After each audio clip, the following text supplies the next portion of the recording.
I think everyone's introduction to sex and pleasure is shame in some way or another. Yeah. And it's really, that's why erotic wellness, I think, is so important too. And like, for anyone who doesn't know what that is, erotic wellness is just like any pleasure-based practice that either teaches you more about your identity, connects you to your sexuality, or connects you to your body, because our bodies store all the trauma that happens to us. And while sex therapy or talk therapy is really important, going to a massage therapist is important, going to a pelvic floor specialist. A lot of people don't know that those exist. I did that this morning. Oh, it's really empowering. It's I really was important. literally in a session this morning with Courtney V, who I had on the show maybe like 2 months ago. And I've started working with her because I'm realizing how important it is to be in touch with those muscles and that area of the body. But yes, so continue with I mean, erotic wellness. I mean,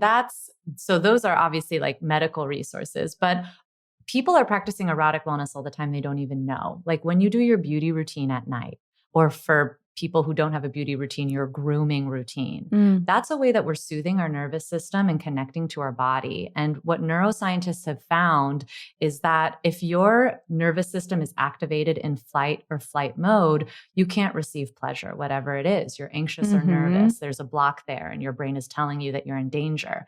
And since we're introduced to sex predominantly through shame, sometimes through trauma, it's so common that you'll be in an erotic moment or even watching a porno by yourself and you get triggered and your fight or flight response is activated and you can't receive the pleasure. And that's where erotic wellness comes in, of being like, let's figure out what a pleasure-based activity is for you. And then let's redefine your relationship with pleasure. And that's why, but there's so many ways we're doing that already, right? Like, and beauty routines is one of them. Yeah. Beauty routines, taking a bath, walking your dog. Yeah. So all of these little things, if we're a bit more mindful, we can start to, I think, tune into where we feel it in our body. Yeah. It's probably like what you would advise someone to do. I'd say so, totally. And also just recognizing, because it doesn't have to be all about sex. Like the word erotic is in there, but like pleasure is very diverse.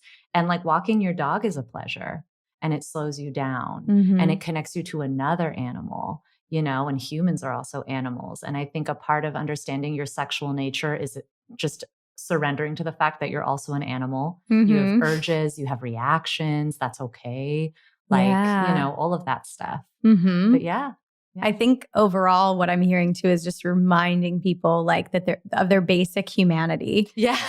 Like this is like a really good baseline to start with and to normalize all of that because, you know, the society that we live in has grown so much into pulling us out of our humanness and to not be embodied. Absolutely. Especially with sex, you know? Yeah. And it's the thing that makes us the most human. I was just giggling kind of in my head because I had a conversation with Nicoletta yesterday. And of course we started talking about this, you know, same thing. Yeah. But I would love to talk a little bit more about sort of the things that you do and the offerings that you put together to educate adults and just to give adults a space to have fun and like reclaim what sex ed is and to understand themselves and their bodies and connect. And so like, let's dive in there. Yeah. Well, I love giving people actionable steps that they can take to make themselves better. It's why I didn't go the therapy route because I didn't want to be a therapist. And I'm a Sagittarius, so I love bringing people together. Yes. I love having parties. I love having fun.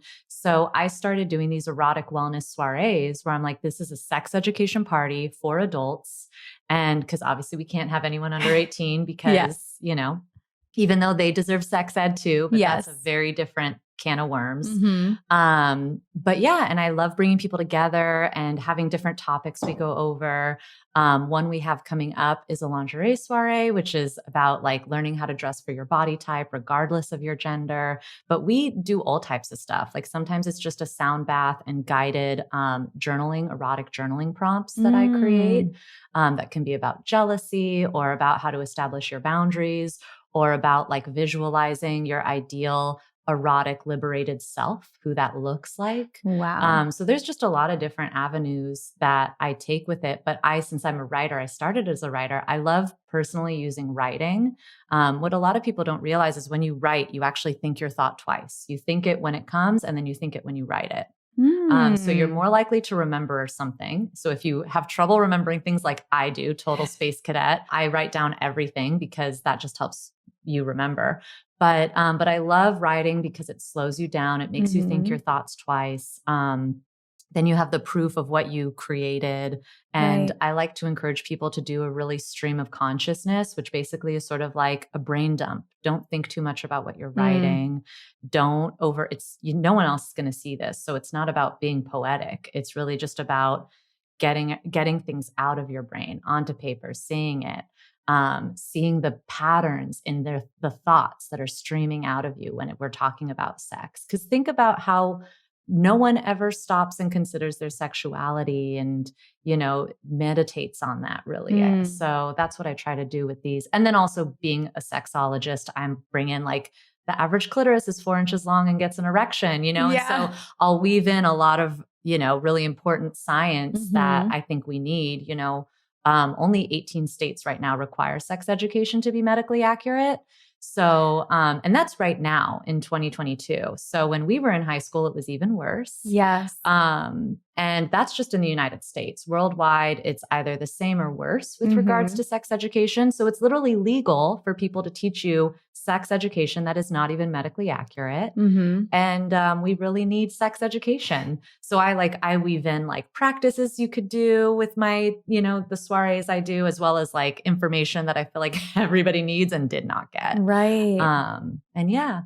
What do you find okay, I have 2 questions. Yeah. Let me back up. When you're talking about doing a brain dump, right? And just writing in general, what do you feel like becomes, I guess, unlocked for people?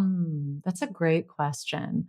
Well, I think one thing to be mindful of that I hear a lot is that people feel like they can't, even when they're writing in a journal that's private, they're scared someone's going to find it. So I think the first thing is to surrender to the fact that what if someone does find it? Your erotic thoughts are really not that crazy. Like everybody has taboo thoughts. They're all over the place. Some people fantasize about their parents. Some people fantasize about cheating because they feel constrained in their relationship.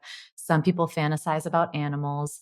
Everything is taboo and everything isn't taboo. So I'd say first and foremost, release the idea that someone's going to read it, because what if they do read it? That person who reads it, first off, is violating your boundaries. And 2, if someone does read it, like they have their own really crazy, yummy thoughts, So like, it's okay. Yeah. So I'd say that's the first thing, because I hear that a lot. And then the second thing I'd say is, as you're brain dumping your thoughts, really look at your patterns and look at areas that you maybe censor yourself or limit yourself. Psychologists have found that it is very, very cathartic and healing to allow yourself to fantasize in the safety of your brain. And we actually self-censor our fantasies constantly. So a practice, anyone listening, that I would encourage you to do is, for the next 2 weeks, practice fantasizing without shame, without limits. It's your brain. Nothing bad is going to happen. Even if you think your fantasy is horrible and your fantasy maybe involves hurting someone else, maybe you're just kinky. That's okay. But fantasize about it in your brain and really see where that goes. And then once the 2 weeks are done, check in with yourself and see how that felt emotionally. If it didn't feel good, then don't do it anymore. I have yet to find someone who says it doesn't feel good and cathartic, but that could happen. But and if it does feel good, keep going. Keep going with that practice. I'm hearing this like so deeply, and I'm going to commit to it because I know that I do this for myself. All do.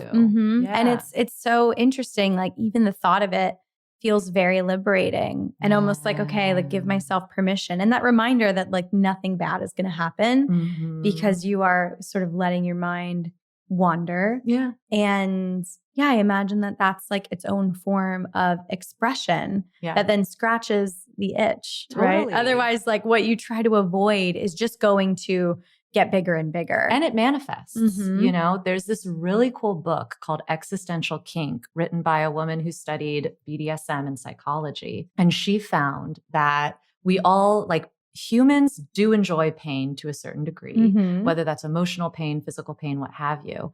And if we don't allow ourselves to explore and just become conscious of those things, they'll still manifest and come up in our life. And the example that she gives that I love is, imagine a man, maybe he's like 25, graduated from college, and his subconscious desire is that he does not want to be an alpha male. He wants to be taken care of by a woman. He wants her to be the bread earner. But in our society, that's extremely shameful to admit.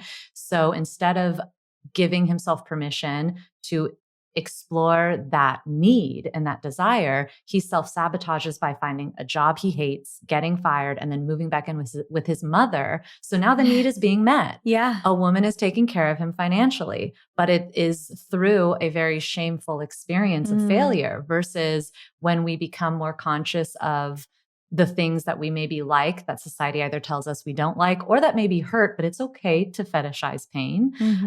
If one becomes more conscious of that, then he could move out of his mom's house, meet a woman who wants to play the dominant bread earner role, and have his needs met in a very conscious and loving way. And so that's the other thing about fantasizing. It's good to fantasize and to explore these things, figure out what you want and what maybe are the roots of these desires, which takes time, everybody. Like that, it takes years. It's not going to happen in 6 months. It's not going to happen in 30 days. Yeah. It's a practice. But it's a practice. So give yourself the grace and patience. But yeah, like once we figure out those subconscious desires, we can actually create a life for ourselves where those needs are going to be met, and they're met consciously and they're met consensually. And we're not we're not making our desires manifest, because they'll just manifest. They will. They're your needs. Yeah. You're going to get your needs met one way or another.